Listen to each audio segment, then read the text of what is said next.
Má si 27 rokov a prežíva v prírode a divokom podnebí.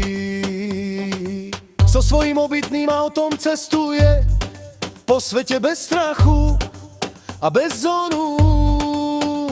Užíva si každú krajinu, každé zviera, každé jedlo a každý nádych je udlokátný.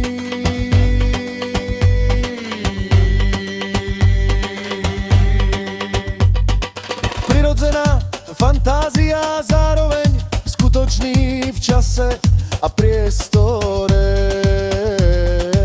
A keby ste ho videli variť kávu, videli by ste čistú vášeň, čistú energiu, všetko, čo robí s láskou a všestrannosťou.